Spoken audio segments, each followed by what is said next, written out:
Eh bien bonjour à toutes et toutes les amis, comment allez-vous? Ah bah écoutez, ça va super bien. Aujourd'hui on se retrouve pour, je pense, pour la review, la critique, le film de l'année, la critique la plus attendue sur ma chaîne YouTube.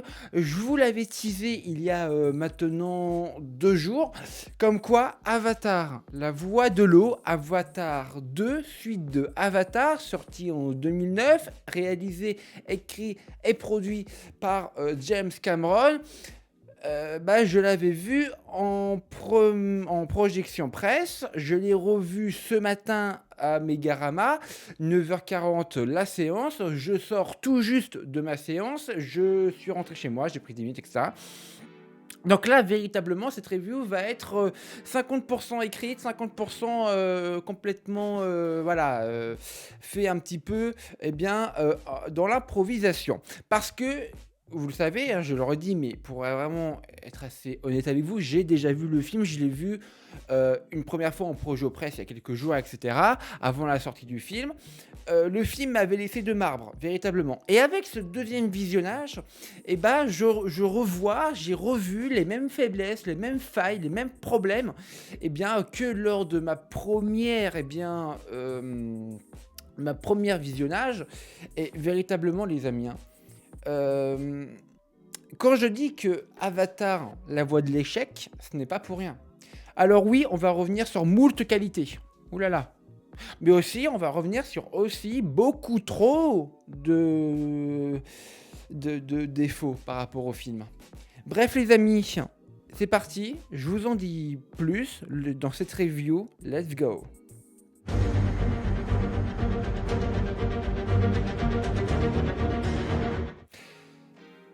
Avatar, la voix de l'eau, est donc le deuxième opus de cette trilogie, car oui, le 3 et 4 sont déjà filmés, sont déjà produits.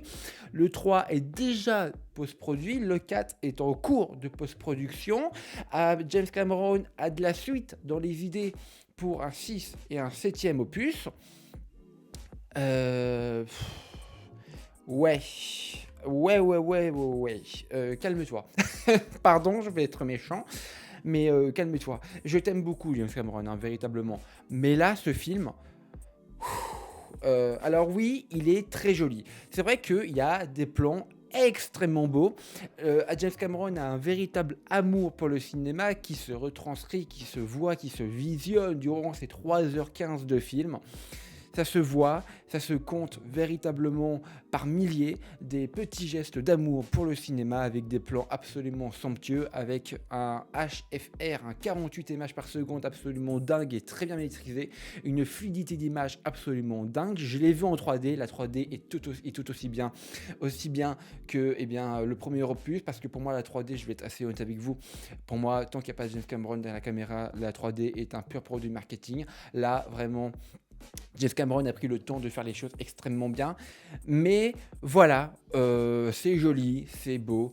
Mais le problème, c'est que toute la com, le nom du film, c'est La Voix de l'eau. Le problème, c'est que le titre du film se comprend, euh, se lâche vers quasiment les 30-40 minutes dernières du film. C'est absolument n'importe quoi. L'effet d'avoir des plans sous l'eau va arriver au bout de 1h30, quasiment 2 heures de film. Ah oui, parce que avant c'était un immense récap du premier opus, édulcoré de ah bah ma famille a évolué ici, ma famille a fait ci, ma famille a fait ça en plus, etc. Et indéniablement, c'est ok, certes intéressant. On sent que James Cameron voulait vraiment dire aux gens qui n'avaient pas potentiellement vu le premier opus en disant ce n'est pas grave, vous n'avez pas vu le premier opus, c'est pas grave, vous pouvez voir le 2, évidemment pour du marketing, mais aussi pour être sincère, parce qu'il y a beaucoup de producteurs qui disent que pas de souci, vous pouvez voir la suite avant de voir le premier, et finalement c'est entièrement faux. Là, c'est pour de vrai, mais le problème, c'est que bah, j'aurais préféré qu'il mente en fait. Littéralement, parce que putain, c'est beaucoup trop long, ça raconte beaucoup trop de trucs par rapport au premier film, et puis bah, fondamentalement, il y a des personnages, au bout de 10 minutes, tu sais pertinemment ce qui va se passer avec eux. Il y a un personnage majeur qui va lui arriver quelque chose, bah tu le sens venir, tu le vois venir. Et pareil pour le personnage de Jack Sully. Évidemment, c'est une review sans spoil, je ne vais absolument pas rentrer dans les détails, mais vous allez très vite comprendre là où il veut ou là où le scénario veut emmener le personnage. Le scénario est absolument basique au possible. Si tu mets de côté la mise en scène absolument par moments bien faite et grandiose, mais c'est James Cameron, c'est pas que tu t'appelles James Cameron, que tu as 400 millions et que tu as des plans absolument magnifiques, et des paysages magnifiques, que ton champ contre champ va devenir une révolution du cinéma en fait. Donc voilà, le problème de ce film, c'est que il a trop pris de haut les autres studios en disant nous ça va être magique, ça va être une révolution, blablabla, bla, bla, bla, et le film n'est absolument pas une révolution, du moins il ne l'est plus par rapport au premier opus, par rapport à cette technologie qui a apporté Avatar, premier du nom, la 3D. Là, je l'ai dit, la 3D apporte quelque chose en plus, effectivement, mais là, il y a eu 13 ans qui ont séparé, etc. Et on sent que ils ne savaient pas trop quoi en faire de cette 3D. Voilà, à part, oui, c'est très joli, hein, mais marketingment parlant, on ne sait pas trop quoi en faire. Donc voilà. Et ensuite, le problème du film, c'est que oui, la mise en scène est beaucoup trop classique et beaucoup trop convenue. T'as vu ça dans d'autres films, quoi, des chants contre chants, des personnages qui parlent. Il y a même pas une nuance d'essayer des plans. Par exemple, dans Avatar. Dites-moi si je me trompe, hein, mais je ne pense pas qu'il y ait, par exemple, je sais pas, un plan séquence d'une bagarre, d'une scène, etc. Non, les scènes de bagarre sont dégueulasses au possible, c'est découpé n'importe comment, car oui, alors oui, ces effets spéciaux sont jolis, hein. Vraiment, hein. Mais vraiment, au niveau du découpage technique, au niveau de l'étalonnage, c'est franchement un petit peu n'importe quoi. C'est vraiment... t'as envie de vomir, quoi. Surtout que c'est en 3D. Donc, bon... voilà, franchement, je suis relativement déçu à ce niveau-là. C'est vrai que visuellement, dans des moments d'apaisement, de calme, les plans sous l'eau, par exemple, bah, en soi, il n'y en a pas tellement qui sont si mémorables que ça. Vraiment, hein. T'as 3-4 plans sur 20 à 30 minutes de plans sous l'eau. Parce que oui, les plans sous l'eau durent 20 à 30 minutes.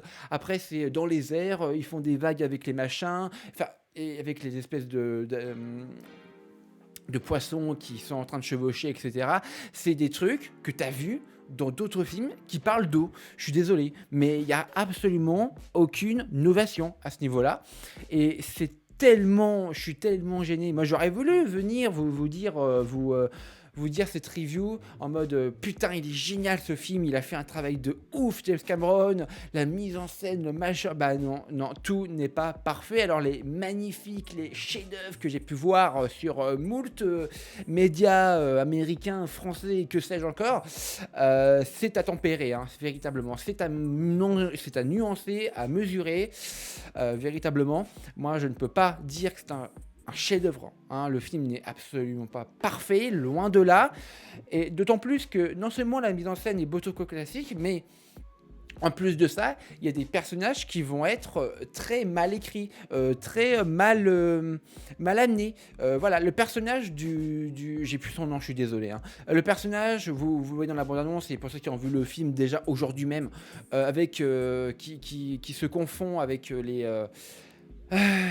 les avatars, c'est un petit peu convenu, c'est un petit peu, on sait pertinemment ce qui va lui arriver. Donc bon bah voilà, surtout que c'est un humain, donc on sait pertinemment par rapport au premier opus qui il est et quel lien d'affinité il a avec l'un des autres personnages du film, même si au final il s'avère que pour moult raisons, voilà. Mais du coup, Les personnages, l'écriture des personnages, c'est beaucoup trop et beaucoup trop convenu, cousu de fil blanc. On le voit venir à 1000% sur ce truc. Donc c'est extrêmement dommage sur cet aspect-là. Néanmoins, je trouve que les personnages principaux, mais là on va parler vraiment de la famille de Sully, eh ben, ils ont évolué, et heureusement d'ailleurs, mais ils ont évolué dans le bon sens, ils ont mûri, ils ont grandi dans cette forêt absolument grandiose. Et d'ailleurs, la forêt, j'y reviendrai par rapport à l'écologie, mais bon, ça c'est un autre débat. Euh, les personnages sont par contre très très bien écrits par rapport à la famille de Sully. On sent vraiment que toute l'attraction scénaristique des personnages se concentre vraiment sur cette famille. Et en soi, c'est un petit peu dommage parce que les, euh, les autres avatars que rejoignent la famille de Sully, on n'en sait pas plus finalement, hein. Ils sont un peu plus bleu clair de peau. Ils sont dans les océans, mais c'est tout en fait. C'est absolument tout ce qu'il y a à savoir finalement. Moi, j'aurais voulu en savoir beaucoup plus de cette de ce nouveau type d'avatar. Bah finalement, on n'en sait pas plus et c'est vraiment, vraiment dommage. Surtout que le final du film, évidemment, je répète encore sans spoilers, mais vous dire que le final du film est absolument convenu et attendu n'est pas un spoiler, au contraire, hein. C'est vraiment, tu te tapes 3 films d'action, lambda, 1h30, on s'en fout. Tu regardes Avatar, tu enlèves les côtés magnifiques plans, etc. C'est un film d'action, tout ce qu'il y a de plus basique au possible.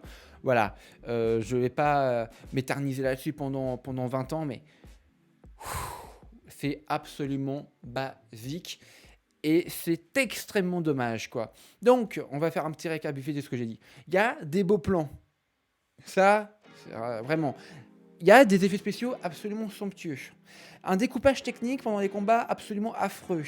Des personnages secondaires absolument mal écrits et mal amenés et qui sont absolument expédiés. Les personnages principaux très bien écrits. Et malheureusement, la tribu des nouveaux avatars, bah moi j'aurais voulu en savoir plus. Malheureusement, bah, ce n'est pas le cas. Mais j'espère qu'avec les suites, justement, bah, nous en serons beaucoup plus à l'avenir dans ces 4 non, c'est 4 autres opus, du coup, qui arriveront d'ici, 2023-2024, bien plus tard, je pense. Eh ben, les amis, sans être totalement foiré, Avatar, la voix de l'eau, va plus que diviser le public, notamment la presse et le public, véritablement, hein. Mais je pense sincèrement que là, ça va encore plus diviser, encore plus que Spider-Man No Way Home, encore plus que je ne sais quel autre film.